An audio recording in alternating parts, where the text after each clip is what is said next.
তোমার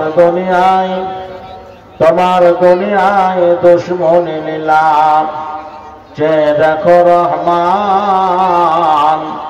কাফেরের হাতে নিধন হতেছে কি করে মুসলমান। ইজ্জত সব মাটি হয়ে গেল, ইজ্জত সব মাটি হয়ে গেল, নিচু হলো মাবশের। যারা আমাদের চিরগোলাম আজ তারা হইয়াছে মহাবীর। তোমায় ভুলেছি কোরআন ছেড়েছি, তোমায় ভুলেছি কোরআন ছেড়েছি, তাই বুঝে অপমান। তোমার দুনিয়ায় দুশ্মনী লীলা চেয়ে দেখো রহমান। বলির কথা হলো মুসলিম তোমারই চোখে আগে, আসাম গুজরাট বোম্বাই যেন আর যে হাজারি ভাগে। তবু কেন তুমি বদলা নিতে, তবু কেন তুমি বদলা নিতে হও না খোয়া গোয়ান। তোমার দুনিয়ায় দুশ্মনী লীলা চেয়ে দেখো রহমান। বাবরিকে যারা শহীদ করেছে তাদের অর্থ তুমি চেনো।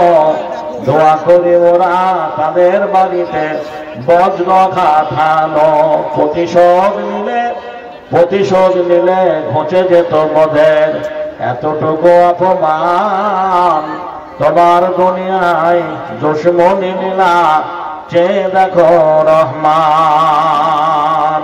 সম্মানিত আজকের মহতি জলসার যোগ্যতম সভাপতি মহাশয়, আমন্ত্রিত ওলামায়ে দ্বীন, সামনের বসে থাকা একদা অঞ্চলের বিভিন্ন গ্রাম থেকে আগত ধর্মপিপাসু দিনদার ইমানদার মসজিদ দরদি মুসলমান ভাই সকল, অদূর আড়ালের মা ও বোনের আমার, মসজিদ কর্তৃপক্ষ আয়োজিত জলসা কমিটির তরুণ নওজোয়ান সদস্য ভাইরা, প্রশংসা মাত্রই আল্লাহ রাব্বুল আলামিনের জন্যই, যে আল্লাহ রাব্বুল আলামিন আপনাকে আমাকে এই সুন্দর জমিনে অগণন অসংখ্য নিয়ামত দান করে ইবাদতের উদ্দেশ্যে যতগুলো সৃষ্টিজীব আছে সবারই ঊর্ধ্বে নিয়ামত দান করে মহান আল্লাহ আশরাফুল মাখলুকাত করে পাঠিয়েছেন। শুধু তাই নয়, এখানে কাছে এই পাকুড়ে গেলে একটা হসপিটাল আমরা দেখতে পাবো। সামনে ধলিয়ান হসপিটাল রয়েছে। এই গনগনে শীতে হসপিটালের ছত্রছায়ায় গিয়ে দেখবেন আপনার আমার মতো কিছু মানুষ যারা বাড়ি ঘর ছেড়ে আরামের বিছানা হারাম করে তাদের আপনজনকে সুস্থ করার জন্য হসপিটালের বারান্দায় শুয়ে রয়েছে। জিজ্ঞাসা করবেন, ভাই এখানে কেন তুমি? লোকটা বলবে, গতকালকে আমার আব্বাকে ভর্তি করেছে, ব্রেন স্ট্রোক হয়ে গেছে, এখনো জ্ঞান ফেরেনি। কেউ বলবে, আমার মায়ের অপারেশন হবে, ডাক্তার বলেছে রক্তের প্রয়োজন। কেউ বলবে, আমার স্বামী বিদেশে কাজ করতে গিয়ে 3 তলা বিল্ডিং থেকে ভাড়া ভেঙে পড়ে গিয়ে পা ভেঙে গেছে। কেউ বলবে, আমার ছেলে অ্যাক্সিডেন্ট হয়েছে। ওই হসপিটালের ছত্রছায়ায় গেলে কত আপনজনদের আমরা দেখতে পাবো। তাদের আপনজনদের সুস্থ করার জন্য কখনো পাকুড়, কখনো কলকাতা, কখনো বর্ধমান, কখনো কি বলছেন চেন্নাই, ব্যাঙ্গালোর, এইভাবে সুস্থ করার জন্য ছোটাছুটি করে। সেই মানুষগুলোর তুলনায় আল্লাহ আপনাকে আমাকে ভালো লেগেছেন বলে আজকের জলসে আমরা সাড়া দিতে পেরেছি, আসতে পেরেছি। এই জন্য মহান আল্লাহর কাছে লাখো শুকরিয়া। ছোট্ট করে বলুন আলহামদুলিল্লাহ। আল্লাহ রাব্বুল আলামিনের তারিফ ও প্রশংসার পরে পরে মোদের ধর্মের গুরু আমিনার লাল মরদুলাল মহাত্মা মহাপুরুষ সরওয়ারে কায়নাত তাজদারে মদিনা আহমদে মুস্তাফা মুহাম্মদে মুস্তাফা জোরে মহব্বতে বলুন সাল্লাল্লাহু আলাইহি ওয়াসাল্লাম। তিলাওয়াতে শত সহস্র সন্ধির ধারা সালাম ও দরুদ সাল্লাল্লাহুম্মা আমিন। আল্লাহুম্মা সাল্লি আলাইহি আল্লাহুম্মা বারিক আলাইহি। আমি আপনাদের কাছে ঘড়ির সময়ের দিকে লক্ষ্য রেখে আমাকে যে নির্ধারিত সময় দেওয়া হয়েছে সেই সময় দিকে গুরুত্ব দিয়ে মহান আল্লাহর কোরআন থেকে ছোট্ট একটা আয়াতের টুকরা আপনাদের সামনে পড়েছে।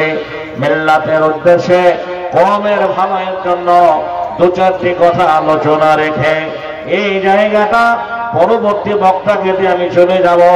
আমার তৌফিক ইল্লা বিল্লাহ।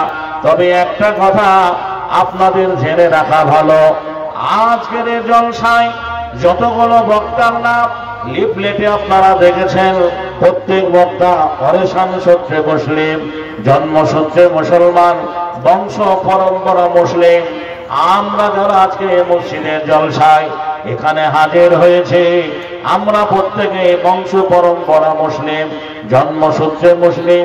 আপনারা আশা করি আমাকে সবাই চেনেন, জানেন আমি অনেশন সূত্রে মুসলমান নই।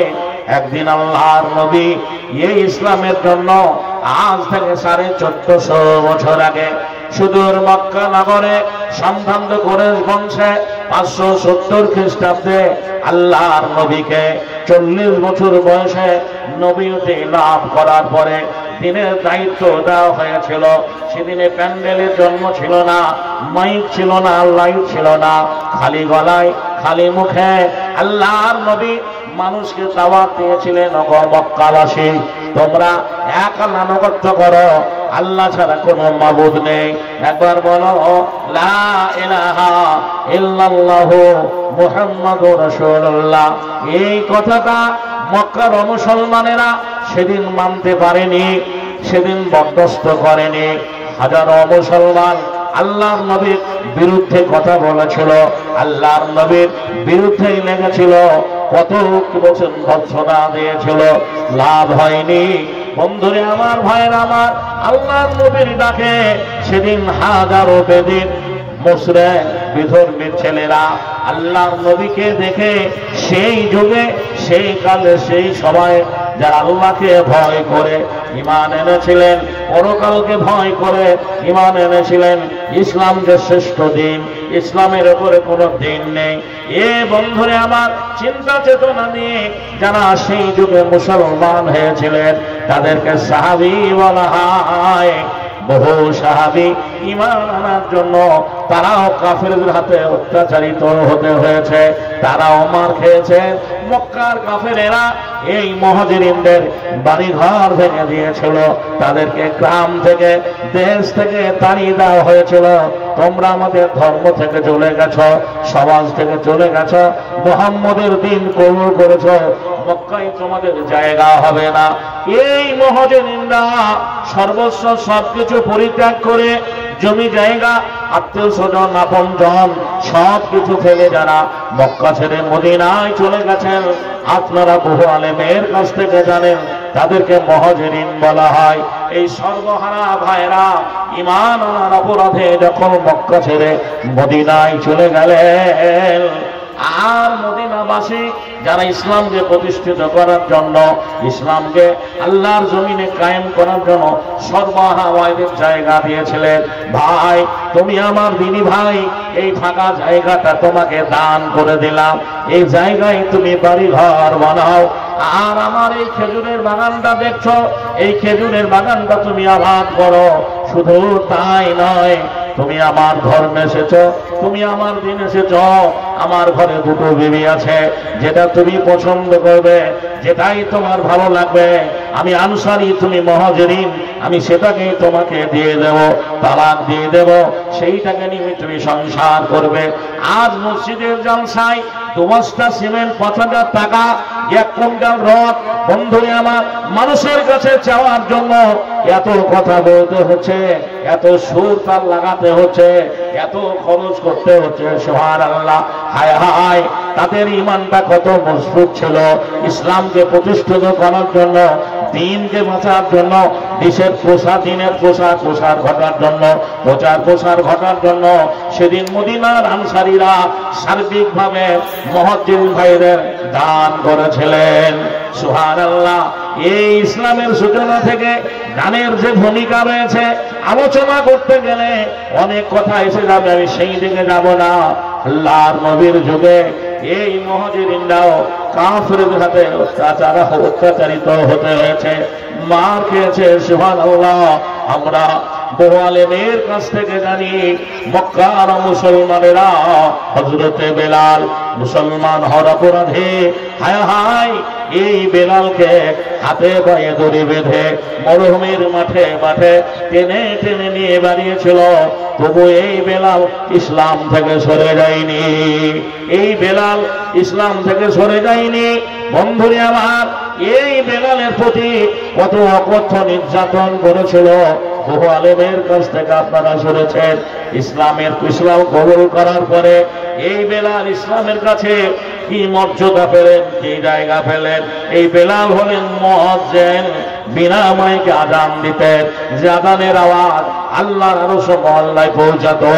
দেখো দেখো কেমন ঈমান এনেছে আমারও নবীর সাহাবারা, সে যুগের সাহাবারা।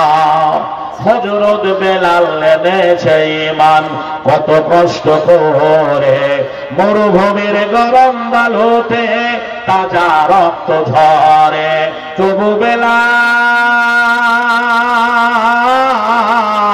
তবু বেলাল ছাড়েনি কালেমা, পড়ে লা ইলাহা ইল্লাল্লাহ। দেখো দেখো কেমন ঈমান এনেছে আমারও নবীর সাহাবারা, সে যুগের সাহাবারা। হযরত হানজালা হযরত খাব্বাব এনেছে ঈমান কত কষ্ট করে, কাফেরেরা পাথর দিয়ে বুকে আঘাত করে। পিছন দিকে তাকালে পরে, পিছন দিকে তাকালে পরে দেখা যায় বুকের সিনা। দেখো কেমন ঈমান এনেছে আমারও নবীর সাহাবারা, সে যুগের সাহাবারা। হযরত হানজালা এনেছে ঈমান কত কষ্ট করে, প্রথম রাতে বিয়ের পরে ছিল বাসর ঘরে। যুদ্ধের দামামা উঠল বেজে, হলো না গোসল করা, হলো না গোসল করা। দেখো কেমন ঈমান এনেছে আমারও নবীর সাহাবারা, সে যুগের সাহাবারা। হযরত আলী নবীর জামতা থাকেন কোফা শহরে, ফজরের নামাজ পড়ব বলে গেল আল্লাহর ঘরে। পিছন থেকে কাফেরের দল মারল তারে ছোরা। দেখো কেমন ঈমান এনেছে আমারও নবীর সাহাবারা, সে যুগের সাহাবারা। আল্লাহ নবীর যুগে এই সাহাবীরা মুসলমান হওয়ার জন্য মক্কার কাফেরদের কাছে অত্যাচারিত হতে হয়েছে, মার খেতে হয়েছে, নাম ছাড়তে হয়েছে, সমাজ থেকে চলে যেতে হয়েছে। বন্ধু আমার, ভাইরা আমার, বর্তমানে আজকের যুগে কেউ যদি কালেমা পড়ে মুসলমান হয়ে যায়, পূর্বের ধর্ম পরিত্যাগ করে আসে, কারো জীবনটা ঠিক ওই রকম। আজকের কথা নয়, আমি হাবিবুল্লাহ বেলালী, সারা বাংলার মানুষ আমাকে চেনে। এই পাকুড় এলাকায় এমন একটা গ্রাম নেই যেখানে আমি বক্তব্য রাখিনি। আপনারা আমার জীবনের ইতিহাসটা শুনেছেন। আল্লাহে, আমি একটা বিদিনের ছেলে, বিধর্মীর ছেলে। বর্তমানে বাবা মা আজও হিন্দু ধর্মে রয়েছে। ভাইজানের আমার, ইসলাম কবুল করার জন্য আমার জীবনের করুণ ইতিহাসটা আপনারা শুনেছেন। আমি মুসলমান হওয়ার জন্য এই বয়সে 3 মাস জেল খেটেছি। কেন খেটেছি, কেন গেছি, একথা আপনাদের সামনে শোনাবো। তবে আজকে আফসোস লাগে, দুঃখ লাগে। হায়রে মুসলমান, সুবহানাল্লাহ। মহানবী মুহাম্মদুর রাসূলুল্লাহ সাল্লাল্লাহু আলাইহি ওয়াসাল্লামকে সাহাবীরা জানতে চাইলেন, ও আল্লাহর নবী, আপনি বলুন মুসলমান আর মুসলমানদের মধ্যে পার্থক্য। 1450 বছর আগে মহানবী মুহাম্মদুর রাসূলুল্লাহ সাল্লাল্লাহু আলাইহি ওয়াসাল্লাম বলেছেন, সাহাবীদের শুনে নাও, মুসলমান যারা হবে সালাত কায়েম করবে, নামাজ পড়বে, অমুসলমানদের মধ্যে নামাজ থাকবে না। আর নামাজের জন্য যেটা দরকার, যেটা প্রয়োজন, সেটা মসজিদ। সুবহানাল্লাহ। এই মনিরামপুর গ্রাম বাড়তে বাড়তে গোটা গ্রাম বাদে আজকে মাঠটা ভরাট হয়ে গেছে। তাই জনসংখ্যা বৃদ্ধি পাওয়ার পরে মসজিদের প্রয়োজন হয়েছে। চিন্তা চেতনা ধর্মপ্রেমী ইমানদারেরা এই মসজিদটা করেছে। আপনারা মসজিদে গেলে দেখতে পাবেন কত টাকা, কত অর্থের এখনো প্রয়োজন। বর্তমান যুগের সঙ্গে তাল মিলিয়ে এই মসজিদটা কাজ করতে গেলে লক্ষ লক্ষ টাকার দরকার। মার্বেল করতে হবে, মোজাইক করতে হবে, প্লাস্টার করতে হবে, ইমাম রাখার ঘর করতে হবে। বিদেশি মেহমান এলে অসুবিধা হয়, ওযুখানা, পেশাবখানা, গোসলখানা এগুলো করতে হবে। এগুলোর জন্য অনেক টাকা বরাদ্দ করা হয়েছে। আশা করি আপনারা আমার ভাষাটা বুঝতে পারছেন। ইতিপূর্বে তিলে তিলে আপনারা অনেক বক্তাকে হাত বাড়িয়েছেন, দান দিয়েছেন আল্লাহর ঘরের জন্য। আশা করি লাস্টে বেলায় আমি আপনাদের কাছে একটু আবেদন রাখবো। তবে মায়েরা, জানি না সে কিনা, বন্ধুরে আমার, মায়েদের টাকার অঙ্গে এখানে আসেনি। আমি মা বন্ধুর কাছ থেকে নেব। আমি মা বন্ধুরই ভক্তা। মা খালার আমার সাহাবীদের জীবনী বলতে গেলে আপনারা শুনেছেন, বহু সাহাবী ঈমান আনার জন্য, মুসলমান হওয়ার জন্য তাদেরকে জীবনে যে কাপড় পর্যন্ত খুলে দিতে হয়েছে। গভীর রজনীতে আল্লাহর নবী নামাজের উদ্দেশ্যে মসজিদে বেরোলেন। দরজা খুলতে একটা তরুণ নওজোয়ান কাপড় ধরে এইভাবে আঁচল ধরে দাঁড়িয়ে রয়েছে। নবী বললেন, কে গো তুমি এভাবে দাঁড়িয়ে রয়েছ? সাহাবীটি বলেন, নবী গো, আমি আব্দুল্লাহ। আল্লাহর নবী বললেন, তুমি কোন আব্দুল্লাহ? সাহাবীটি বলছেন, ও আল্লাহর নবী, একদিন আপনার বক্তব্য শোনার পরে আমি আমার মাকে গিয়ে বললাম, মা, আমি মুসলমান হয়ে যাব। আমার মা আমাকে আমার চাচার বাড়িতে নিয়ে গেল। আমি এতিম। আমার চাচাকে আমার মা বলল, তোমাদের এই ছেলেটা মুসলমান হয়ে যাবে। নবী গো, আমার চাচা আমাকে বলেছিল, কান করে শোনে নে, তুই যদি মোহাম্মদের ধর্মে চলে যাস তাহলে বাড়ি ঘর জমি জায়গা সব তোকে পরিত্যাগ করতে হবে, কোনো কিছুই দেওয়া হবে না। চাচা গো, সব যদি কেড়ে নাও তাও ভালো, তবু আমি ইমান হারা হব না। সত্যই দেখলো মুসলমান হয়ে যাবে। ও আল্লাহর নবী, আমার চাচা আমাকে বলেছিল, গায়ের জামাটা মুসলমানরা দেয়নি, পরনের কাপড়টা মুসলমানরা দেয়নি। ও আল্লাহর নবী, আমার চাচা কট্টর ভাষায় বলেছিল, এই জামা কাপড় তোকে খুলে দিতে হবে। আমি তরুণ নওজোয়ান যুবক ছেলে, আমি ইসলামকে এত মহব্বত করি, দ্বীনকে এত ভালোবাসে। আমি তাদের কথায় যে এতটুকু কর্ণপাত না করে তাদের দেওয়া জামা, তাদের দেওয়া কাপড় খুলে দিয়ে বস্ত্রহীন হয়ে গেলাম, উলঙ্গ হয়ে গেলাম। দৌড়ে গেলাম মায়ের কাছে, মা, মা বলে ডাক দিলাম। হায় হায়, আমার মা উলঙ্গ অবস্থায় দেখে আল্লাহর নবী দুটো কাপড়ের টুকরো দিয়েছিল, একটা গায়ে আর একটা মাজায় বার দিতে গিয়ে গোটা ইজ্জতটা না ঢাকার ফলে আমি ঠাঁই ভাবে দাঁড়িয়ে রয়েছি। আল্লাহর নবী 1450 বছর আগে ব্যবহৃত দুখানা কাপড়টাকে ছেড়ে দিয়ে বললেন, ওরে আমার স্বামী আব্দুল্লাহ, এই কাপড়টা পরিধান করো। আল্লাহর নবীর কাছে এই আব্দুল্লাহ বেদিনের ছেলে উযা ইসলামকে ভালোবেসে, ইসলামের মহব্বতে আল্লাহর নবীকে দেখে কালেমা পড়ে মুসলমান হয়েছিলেন। ভাইজানেরা আমার, এই পাকুড় থেকে যে আপনাদের এই ডাকবাংলা, ধুলিয়ান ডাকবাংলা, বহরমপুরগামী যারা গেছেন বাসে করে, মোরগ্রাম বলে একটা জায়গা আছে, ওই মোরগ্রামের আশপাশে আমার জন্মভূমি, গ্রামের নাম শাহরাইল। ওই গ্রামটার নাম শাহরাইল, যেখানে আমার বাবা মা, আত্মীয় স্বজন, বংশ পরম্পরা যারা বেঁচে রয়েছেন, সেই গ্রামটার নাম শাহরাইল। ওই গ্রামটা পোস্ট অফিস ভোলা, থানা সাগরদিঘি, জেলা মুর্শিদাবাদ। বাবা আমার হিন্দু ধর্মের মানুষ, বাবার নাম হিরেন কুমার রাজেন্দ্র। আমার বাবা একজন শিল্পী, মূর্তি বানান, মূর্তি তৈরি করেন, প্রতিমা বানান। আপনারা জাতির পিতা ইব্রাহিম নবীর নাম শুনেছেন। ইব্রাহিম একজন আল্লাহর নবী ছিলেন, আর তারা বাজর মূর্তি বানাতেন, মূর্তি তৈরি করতেন। বর্তমানে আমার মা আজও বেঁচে রয়েছে। বাবার আমি একটাই ছেলে, আর আমার কোনো ভাই ছিল না, দুটো বোন বিয়ে হয়ে গেছে।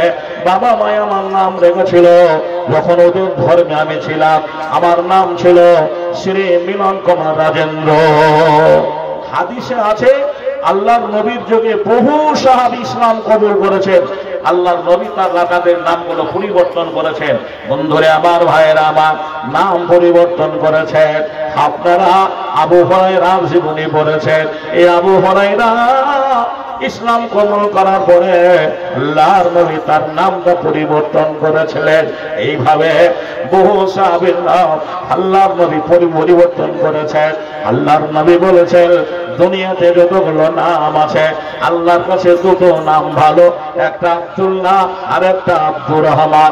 আগেকার যে জামানার মুসলমানদের ইমানটা বড় পাকা ছিল, ছেলে হলে নাম রাখতো আব্দুল্লাহ, আব্দুর রহমান, ঈসা মুসা, দাউদ ইব্রাহিম, সুলাইমান, ইসমাইল ইসহাক, ইদ্রিস ইহইয়া। মেয়ে হলে নাম রাখতো ফাতেমা, কুলসুম আয়েশা, রোকেয়া রুমেশা রহিমা। হায় হায়, বর্তমান যুগে মুসলমান নয়, শরীয়ত হারা মুসলমান, ইসলাম হারা মুসলমান। শরীয়ত সম্মত নামগুলো রাখে না, মুখরোচক নামগুলো রাখে। লালু ভুলু, ঝন্টু মন্টু, ফল্টু লল্টু, হাবলু ডাবলু, রেঙ্কু টেঙ্কু, মিঠু ফিটু, মিলি পলি, জলি আনার কলি। বন্ধুরে আমার, ভাইরা আমার, আমরা শরীয়ত হারা মুসলমান। শরীয়ত সম্মত নামগুলো আমরা ছেলে মেয়েদের রাখতে পারিনি।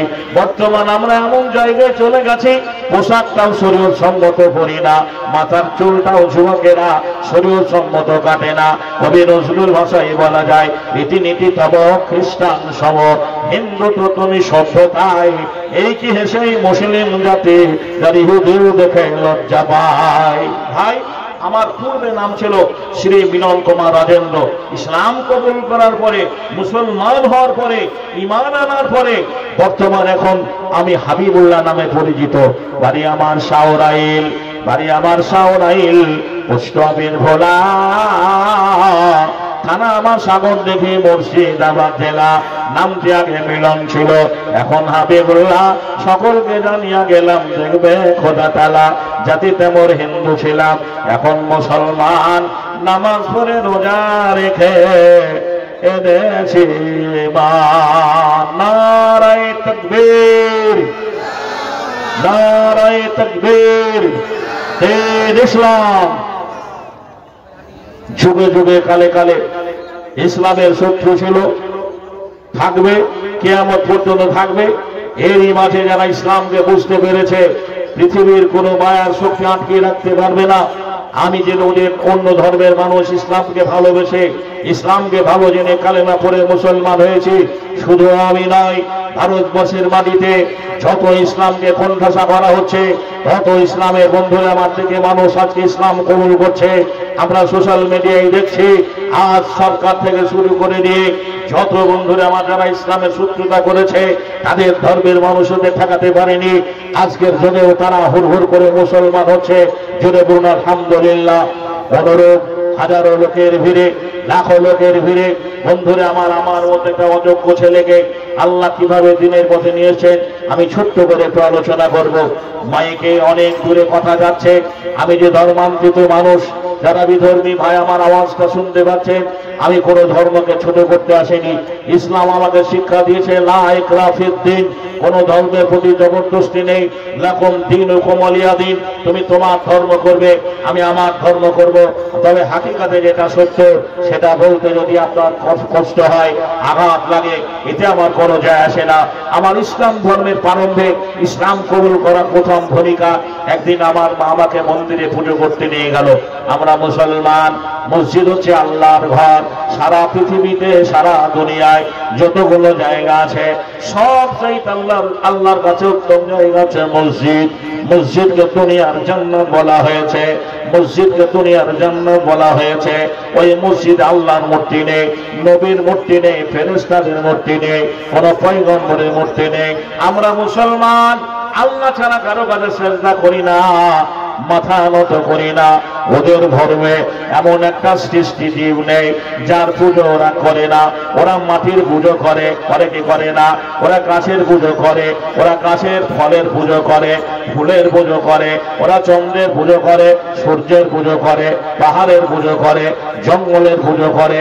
ওই জঙ্গলে যত বাঘ ভাল্লুক হাতি ঘোড়া আছে সবাইকে ওরা ভগবানের আসনে বসিয়েছে। ওরা একবারে হাতি থেকে শুরু করে, একবারে শিয়াল থেকে শুরু করে, বাঘ থেকে শুরু করে, গরু থেকে শুরু করে, আপনি দেখলেন তো এই তো সেদিনকে ইস্যু হরিয়ানার একটা ছেলেকে যে আপনার গোরক্ষকরা যে আপনার মুসলমান গরুর মাংস কেনা বেচা করে বলে পিটিয়ে মারলো। এর আগে অনেক মুসলমানদেরকে গরুর নাম দিয়ে মুসলমানদের পিটিয়ে মেরেছে। তো গরু ওদের ভগবান। শুধু তাই নয় বন্ধুরা আমার, গরুতে যে খড় খায়, গরুতে যে খড় খায়, খড়টাকেও তারা ওরা পুজো করে, খড়টাকে ওরা মানে। তার প্রমাণ আপনাকে দেব। ওদের ধর্মের একটা লোক, তার নাম কালিদাস। এই কালিদাস কি বলেছেন জানেন? বলেছে, দেখে এলাম হাওড়াতে পড়ে আছে নদীতে, বাঘের মাংস খেছে গরুতে। বলবেন বাঘের মাংস খেছে গরুতে? আমরা ডিসকভারি চ্যানেলে দেখেছি গরুর মাংস বাঘে খাচ্ছে। আপনি মাইকে এত বড় ভুলভাল কথা বললেন না বাবুরে। আমি বাস্তবে প্রমাণ আপনাকে দেব। ওদের দুর্গা মন্দিরে যাবেন, ওই দুর্গা মন্দিরের কাছে একটা বাঘ বানানো আছে। সেটা প্রাথমিক অবস্থায় খড় দিয়ে বানানো হয়, উপরে কাঁটা দিয়ে রং চাপানো হয়। বাঘের আকৃতি করার পরে পুজো দেওয়ার পরে নদীতে ফেলে দেওয়া হয়েছে। আপনার মহল্লার গরুটা নদীতে পানি খেতে গিয়ে গরুর খাদ্য খড় ওই বাঘের খড়গুলো টেনে টেনে খাচ্ছে। দেখে এলাম হাওড়াতে পড়ে আছে নদীতে, বাঘের মাংস খেছে গরুতে। তাহলে ওরা খড়ের পুজো করে। আল্লাহর নবী বলেছেন, তুমি নামাজে দাঁড়িয়েছ, নামাজ সমাধা হয়নি, শেষ হয়নি, সামনে দিয়ে দেখছো একটা বিষধর সাপ, নামাজটা ছেড়ে দাও। নামাজটা ছেড়ে দিয়ে সাপটাকে আগে মারো। সাপটাকে মারার হুকুম রয়েছে। মুসলমান ভাইরা সাপের মন্দির বানিয়েছে। সাপকে মনসা দেবী বলে, সাপকে দুধ কলা দিয়ে পুজো করে। ওই কালিদাস মাঠ দিয়ে আসছে, পুকুরে একটা পদ্ম ফুল ফুটে আছে। ওই পদ্ম ফুলের মাঝে একটা ব্যাঙ বসে আছে। ভালো করে বুঝবেন, ওই ব্যাঙটাকে ধরার জন্য একটা সাপ গেছে। সাপটাকে দেখে ব্যাঙটা পানিতেই লাফ মেরে দিল। মহাকবি কালিদাস বলেছেন, হরির ওপরে হরি, জলের ওপরে পদ্ম ফুল। তারপরে একটা ব্যাঙ বলে, হরি শোভা পায়, হরিকে দেখিয়া হরি হরিতে লোকায়। কালিদাসের পরিভাষায় কেন হরি, সাপ হরি, জল হরি। কিছু মাথা মোটা মুসলমান আছে, রাজনীতির মাস্টার, আজান হয় মসজিদে জীবনে যায় না। ওই মুসলমান লোকটা সময় সময় দেখে পার্টির মঞ্চে গিয়ে বলে, প্রায় কি বলছেন বাস স্ট্যান্ডে চায়ের দোকানে অমুসলমানদের সংস্পর্শে থেকে ইমান হারা মুসলমানরা বলে, তোদের হরিয়ার আমাদের আল্লাহ এক। এ ভাই, হরি আল্লাহ এক? হরি আল্লাহ এক নয়। ভগবানের ভগবতী আছে, ঈশ্বরের ঈশ্বরী আছে, নারায়ণের নারায়ণী রয়েছে। আল্লাহ এমন একটা গুণবাচক সেবাতি নাম যার আগে তুছে কেউ নেই। মহান আল্লাহ কোরআনে ফায়সালা করেছেন। এই ছোট্ট সূরাটা আমরা কম বেশি সবাই জানি। সূরাটার নাম ইখলাস। বিসমিল্লাহির রহমানির রহিম। কুল হুয়াল্লাহু আহাদ আল্লাহুস সামাদ লাম ইয়ালিদ ওয়া লাম ইউলাদ ওয়া লাম ইয়াকুল লাহু কুফুয়ান আহাদ। বন্ধুরে আমার, ভাইয়ের আমার, আল্লাহ আল্লাহর বাপ নেই, মা নেই, ছেলে নেই, মেয়ে নেই। আল্লাহ কারো ওরসতে সন্তান নয়। আল্লাহকে কেউ জন্ম দেয়নি, আল্লাহ কাউকে জন্ম দেয়নি। বন্ধুরে আমার, ভাইয়ের আমার, বড় দুঃখ লাগে। হায়রে মুসলমান, আমি যেটা আপনাদের সামনে বলছিলাম, পৃথিবীর এমন একটা সৃষ্টি জীব নেই যার পুজো ওরা করে না। আমি মায়ের সঙ্গে মন্দিরে পুজো করতে গিয়ে দেবদেবীকে দেখে আমার মাকে জিজ্ঞাসা করেছিলাম, মা আমি তো পুজো করব, পুষ্পাঞ্জলি দেব, কিন্তু এদের জন্ম কোথায়, এদের আদি পিতাকে কিভাবে ওরা সৃষ্টি হলো, এটা আমি জানতে চাই মা। মা বলেছিল, বাবা রে, এগুলো আমাদের বাবা হয়। যদি বাবাদের আমরা পুজো করতে পারি তাহলে আমরা স্বর্গবাসী হতে পারবো। নাউজুবিল্লাহ মিন জালিক। মাকে বললাম, মা তোমার বাবা তোমার নানা হবে, তোমার মা তোমার নানি হবে, অতএব তোমার বাবাকে আমি কেন বাবা বলবো? এটা যুক্তিসঙ্গত কথা। ভাইরা আমার, বন্ধুরা আমার, ওদের ধর্মে যতগুলো পুরুষ দেবতা আছে সবাইকে ওরা বাবা বলে, যতগুলো মহিলা দেবী আছে সবাইকে ওরা মা বলে। আমি আমার মাকে বলেছিলাম, মা তোমার বাবাকে, আর তোমার বাবা তোমার নানা হবে, তোমার বাবাকে আমি কেন বাবা বলবো? মা বলেছিল, বাবা রে এইগুলো বলতে নেই। মাকে বলেছিলাম, মা যদি এই দেবীদের বাবা বলতে হয়, আমি আমার জীবনে আজ থেকে রাস্তাঘাটে যাকে দেখতে পাবো আমি তাকে বাবা বলে ডাকবো, আর তাকেই তোমাকে স্বামী বলে গ্রহণ করতে হবে। করবে কি তাই বলো? কোন ছেলে তার মাকে যদি হেন প্রশ্ন করে, বুঝতেই পারছেন সে মায়ের মন মানসিকতা কেমন হবে। নিশ্চয়ই সে মা আদর আপ্যায়ন করে কোলে তুলে নেবে না। উগ্র মেজাজ নিয়ে মায়ের সঙ্গে মন্দিরে কথোপকথন শুরু হয়ে গেল। মা কি বলেছিলেন? মায়ের প্রত্যুত্তরে কি জবাব দিয়েছি? মন্দিরের প্রথম কথা, প্রভাত বেলায় পড়িয়াছিলাম একটা গীতা বই, প্রথম পৃষ্ঠা খুলতেই দেখে যুদ্ধের হইচই। মা বলল, চলো বাবা পড়ে গিয়ে পুজো, তোমার পিতা আসলে পরে দেব যত মজো। আমি বলিলাম, মায়ের তরে ওগো মা শোনো, কোনটা তোমার আসল পিতা তাকে তুমি চেনো? রামকৃষ্ণ, শিবকৃষ্ণ, ব্রহ্মা মহেশ্বর, কার কে পিতামহ কে বড় ঈশ্বর? আমার কথা শুনে মা অবাক হয়ে রয়, এদিক ওদিক চাইয়া দেখে কেউ কোথাও নাই। মা বলল, শোনো বাছা, শোনো পুত্র ধন, সবারই সবাই পিতা, সবাই ভগবান। আমি বললাম, মায়ের তরে ওর মাথায় যদি হয় আমার পিতা তোমার স্বামী, তোমারও পিতা হয়। মা বলল, আমার তরে ওরে পাগলা ছেলে, এসব কথা বললে পরে দেব তোরে জেলে। আমি বলিলাম, মায়ের তরে হব মুসলমান, নামাজ পড়ে রোজা রেখে আনিব ঈমান। মায়ের সঙ্গে মন্দিরে তর্ক বিতর্ক শুরু হয়ে যাওয়ার পরে পুজো মণ্ডপে ব্রাহ্মণের কাছে গেলাম। পুরোহিতকে বললাম, মন্দিরে গিয়ে, দাদু ঈশ্বরের সন্তান আপনি, আমি ঈশ্বরের সন্তান, ঈশ্বরকে যেভাবে আপনি আরাধনা করছেন, ঈশ্বরকে যেভাবে আপনি ডাকছেন, এইভাবে আমি ডাকবো। উনি বললেন, না, তোদেরকে ডাকতে দেওয়া হবে না, তোরা এই বইগুলো পড়তে পাবি না। পৃথিবীতে বন্ধুরে আমার, সারা পৃথিবীতে আল্লাহর জমিনে যতগুলো বন্ধুরে আমার কেতাব আছে, কোরআনের মধ্যে কেউ নেই। এই কোরআন যে কোনো সম্প্রদায়ের মানুষ পড়তে পারে, পারে না? পারে না, জোরে বলেন। মুসলমানদের জন্য শুধু কোরআন আসেনি, কোরআন হচ্ছে হুদাল লিন্নাস, মানুষকে হেদায়েতের জন্য আল্লাহ কোরআন পাঠিয়েছেন। জ্ঞানের জন্য মানুষকে হেদায়েত করার জন্য কোরআন পাঠিয়েছেন। যে কোনো সম্প্রদায়ের মানুষ, যে কোনো বর্ণের মানুষ, যে কোনো ধর্মের মানুষ কোরআন পড়তে পারে, অসুবিধা নেই। কিন্তু ওদের ব্রাহ্মণেরা বলেছেন যে ওই নিচু বর্ণের হিন্দুদের এই বইগুলো পড়তে দেওয়া হবে না। আমরা মাঝে মাঝে দেখি নিম্ন বর্ণের হিন্দুরা মন্দির উঠলে পিটিয়ে মেরে দেওয়া হয়। এই তো সেদিন দেখলাম গুলি করে মেরে দেওয়া হলো। বন্ধুরে আমার, ভাইয়ের আমার, ব্রাহ্মণকে বললাম, কেন আমি পড়তে পাবো না? উনি বলেন, সে কই ফটোকে দিয়ে লাভ নেই। আমি আমার মতো বাড়ি চলে এলাম। আমার দাদু একজন ধর্মপরায়ণ মানুষ, ধর্মশাস্ত্র নিয়ে পড়াশোনা করতেন। আমি ক্লাসের পড়াশোনা করার ফাঁকে কোরআন শিক্ষার কথাকে বলেছেন। এই 30 পারা কোরআনে মহান আল্লাহ যত কথা বলেছেন হযরতে জিবরাইল আমিনকে, যে কথাটা আল্লাহ রাব্বুল আলামিন দিয়ে বার্তা বাহক হয়ে পাঠিয়েছিলেন ওই হেরা গুহায়, নামাজের কথা আগে নয়, পূজার কথা আগে নয়, হজের কথা আগে নয়।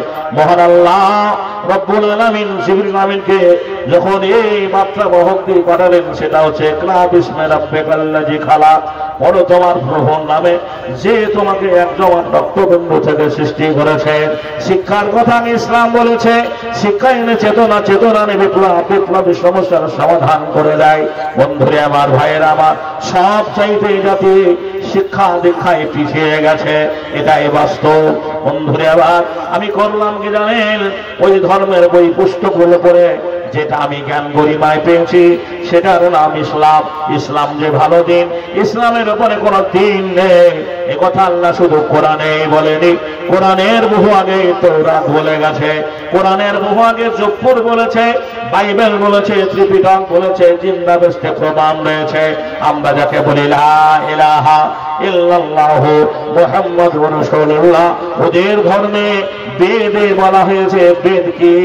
এই বেদ হচ্ছে একটা বন্ধুরে আমার আর্য ঋষির লেখা, যিনি লিখেছেন বন্ধুরে আমার বেদ, চারটা বেদের যিনি লেখক তার নাম বন্ধুরে আমার মনু। এই মনু একজন ঋষি। এই মনু ঋষি কি বলেছেন আল্লাহ মুহাম্মদ প্রসঙ্গে?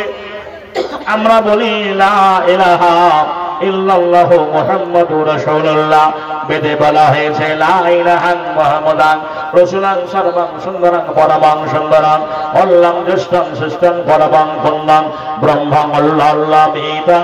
এমনি করে বেদ পুরাণে আল্লাহ মুহাম্মদের কথা বলা হয়েছে। আজও পুজো মণ্ডপে আহুতি দেওয়ার সময় এই মন্ত্রগুলো পাঠ করানো হয়। নিচে যারা ঢাকি থাকে, ঢোলি থাকে, তাদেরকে জোরে জোরে বাজানোর কথা বলা হয়েছে। এইগুলো জোরে বাজালে পরে, ঢাক ঢোল বাজালে পরে এই মন্ত্র অন্য কেউ শুনতে পাবে না। ইসলাম বলেছে তুমি মূর্তি পূজা করো না, মূর্তি পূজা করো না, আমাকে ছাড়া কারোকে সাজদা করো না। তাই তো পৃথিবীর মুসলমানেরা মূর্তি পুজোয় বিশ্বাস নয়। ওদের ধর্মের মানুষেরা পৃথিবীতে এমন একটা সৃষ্টি জীব নেই যার পুজো ওরা করে না। এই পুজো প্রসঙ্গে বলেছেন শ্রেষ্ঠ পূজা কাকে বলে? নাম্বার 1 ধাতু বাসান মাটির মূর্তি, কাজকৃত গঠনে। নাম্বার 2 আতক জলার পাকা কলা, কাজকৃত আয়োজনে। নাম্বার 3 মেষ ছাগল মহিষ জাতি, কাজকৃতর বলিদানে। নাম্বার 4 জাকজমকে করলে পূজা অহংকারে মনে মনে। নাম্বার 5 তুমি এমন ভাবে করবে পূজা জানবে না রে জগৎ জনে, তুমি ভক্তি সোনা খাইয়ে তারে তৃপ্তি করো আপন মনে। আমি আমার জ্ঞানে, আমি আমার মেমোরিতে যেটা পেয়েছি, সারা পৃথিবীতে একটাই জাতি আছে, তারা মুসলমান। আল্লাহর ঘরে গিয়ে ঠান্ডা পানিতে ওযু করে মহান আল্লাহকে ডাকে আলহামদুলিল্লাহ রাব্বিল আলামিন আর রহমান রহিম মালিক ইয়াউমিদ্দিন ইয়াকা না'বুদু ওয়া ইয়াকা নাস্তাইন ইহদিনাস সিরাতাল মুস্তাকিম। এরা মনের ভক্তিতে ডাকে। মসজিদে ঢোল বাজে না, ঢাক বাজে না, আর কোনো বাদ্যযন্ত্র বাজে না। দেখা গেল না, আমাকে সেই দিন কবুল করতে হবে। ভাই গো, হেদায়েতের মালিককে জোরে বলা যাবে না? হেদায়েতের মালিক লাখো লোকের ভিড়ে জনসমুদ্রের মাঝে আমার মতো একটা অযোগ্য মানুষটাকে কিভাবে দিনের পথে নিয়েছেন ছোট্ট করে বলবো। আমি একদিন স্কুল থেকে বাড়ি ফেরার পথে একজন বয়স্ক প্রবীণ মুসলমান নামাজি ব্যক্তি, আল্লাহ ভীরু মানুষ, তার সামানগুলো রেখে একটা পুকুরে ওযু করছেন। আমার জানা ছিল না মুসলমানরা ওযু করে। ওযু কার নাম, ওযু কাকে বলে? আমি তো মুসলমানের ছেলে। এই মাঠে এমনও মুসলমান আছে 2-5টা ছেলের মসজিদের কাছে বাড়ি, 5 ওয়াক্ত আযান শুনতে পায়। যদি বলি ভাই তুমি মুসলমান, বলো ওযুর ফরজ কথা। হায়রে হতভাগা, বয়সটাও কম হলো না, ওযুর ফরজ কথা এই মুসলমান বলতে পারবে না। আমি ইসলাম কবুল করার যে প্রারম্ভে মাদ্রাসায় লেখাপড়া করার সময় 4-5টা ছেলে পুকুরে গোসল করছে। একটা হাজির বেটাকে বলছি ভাই গোসল যে করিস না, গোসলের ফরজ কটা? ছেলেটা বললো গোসলের ফরজ 3টা। আমার জানার আগ্রহ বেড়ে গেল। ভাবলাম হাজী সাহেবের ছেলে, মানে এই সব কিছু জানে। আমি বললাম ভাই আমি নতুন মুসলমান হয়েছি, তোদের ধর্মে এসেছি, গোসলের ফরজ 3টা কি কি আমাকে বল। বলছে তেল, সাবান, গামছা। হায়রে মুসলমান সারা জীবন গোসল করে, গোসলের ফরজ কটা জানার প্রয়োজন মনে করে না। আমি বেদিনের ছেলে, বিধর্মের ছেলে, দূর থেকে ফলো করলাম মুসলমান লোকটা কি করে ওযু করলো। ওযু করার পরে একটা চাদর বিছিয়ে কিবলার দিকে মুখ করে নামাজে দাঁড়ালো। আমি ওই মুসলমান লোকটার নামাজটা পড়া দেখলাম, কেমন করে উনি নামাজ পড়লেন। ভাই আমার সময়। আসসালামু আলাইকুম। আমি মাওলানা মনির উদ্দিনকে স্টেজে নিয়ে আনার জন্য আমি রিকোয়েস্ট করব মোবারকদাকে যে আপনি কমিটির কোনো সদস্যকে পাঠান এবং মাওলানা মনির উদ্দিন সাহেবকে স্টেজে অতি শীঘ্র নিয়ে আসুন। জাযাকাল্লাহ। আলহামদুলিল্লাহ। ভাই বলতে যাচ্ছিলাম আপনাদের আজকে জলসায় বক্তা অনেক হয়ে গেছে। এরকম জলসায় বাইরে দুটো বক্তা থাকতে হবে। এশার নামাজ পড়ে জলসা শুরু হবে, 9টা থেকে একটা বক্তা তুলে দিলেন, 2.5 ঘন্টা বকলো, তারপর একটা বক্তা 2.5 ঘন্টা, তো সময় শেষ হয়ে গেল। নাকি বলছেন? সময় শেষ হয়ে গেল। এই 1 ঘন্টা 8 ঘন্টা এই ভক্তিটা ভালো হবে না। তো যাই হোক, আমারও একটা হক আছে আপনাদের উপরে। একটা কথা আপনাদের বলি, আপনারা অন্যান্য বক্তাকে দান দিয়েছেন। আল্লাহ রসুল বলেছেন 3 জন ব্যক্তির দোয়া কবুল হয়, তার মধ্যে যেমনি সফি আলেমের দোয়া কবুল হয়, মা বাপের দোয়া যেমনি সন্তানের কাজে লাগে, অনুরোধ বন্ধুরা আমার মুসাফিরের দোয়া কবুল হয়। আমি পরপর আজ 5-7 রাত থেকে এভাবে জলসা করে যাচ্ছি। একেবারে রমজানের আমার রমজান মাসেও আমার জলসা আছে। তো মুসাফির অবস্থায় থাকবো, আপনারা মেহেরবানি করে জি আপনাদের জন্য দোয়া করবো। একটু মেহেরবানি করে আমার হাত দিয়ে আপনাকে দোয়া নিয়ে যাবেন। সভা মাঝে কাগজে কি ভাই এত কথা উঠে বলছেন গো? আপনারা বলবো তো? সভা মাঝে কাগজে যত নাম আছে, সব নাম করে রাহে ঘোষণা হইবে। মহিবুদ্দিন নামে দেখো এখানে আসিয়া, অবশ্য শেষেও দেখো দিল দান দিয়া। আমানুল্লাহ নামে দেখো কোথা যেন ছিল, দাদা মায়ের নামে দান পাঠাইল। 1000 টাকা দেখো পড়ে গেল দান, সাদরে গ্রহণ করো তুমি রহমান। মঞ্জারুল নামে দেখো কোথায় এখানে আসিয়া, অবশ্য শেষেও দেখো দিল দান দিয়া। কাজীমতি নামে দেখো কোথা যেন ছিল, 1000 সেও দেখো দাম মাথাইল। 59 টাকা দেখো পড়ে গেল দান, কবুল করিয়া নেবে তুমি রহমান। আব্দুর রাকিব দেখো এখানে আসিয়া, সেও 500 টাকা দিল দান দিয়া। অলিমুদ্দিন নামে দেখো কোথা যেন ছিল, ওকে মনে সেও দেখো দাম মাথাইল। 1000 করি রাহে করে গেল দান, সাদরে গ্রহণ করো তুমি রহমান। 1 কাগজ করি রাহে যত নাম ছিল, সব নাম করে রাহে ঘোষণা হইল। রব্বানা তাকাব্বাল মিন্না ইন্নাকা আনতাস সামিউল আলিম। সুম্মা আমিন। মাশাআল্লাহ। ভাই হ্যালো, 1 মিনিট না বলছি, মৌলানার বক্তব্য এখন 10 মিনিট হবে। তো এত সুন্দর বক্তব্য রাখছেন মৌলানা হাবিবুল্লাহ বেলালি সাহেব, নিজের জীবনই রাখছেন গো। আপনারা হই হল্লা করে উঠে যাচ্ছেন, মানে এখনো মৌলানা 10 মিনিট বক্তব্য রাখবেন। না ঠিকই আছে। আপনার আজকে মানুষ একার জন্য এক রকমের থাকে, আকর্ষণ থাকে। আমার প্রতিনিধি মনিরুদ্দিন ভাইকে দেখার জন্য মানুষ এখানে আছে। আলহামদুলিল্লাহ, উনি চলে আসবেন একটু পরে আর কি।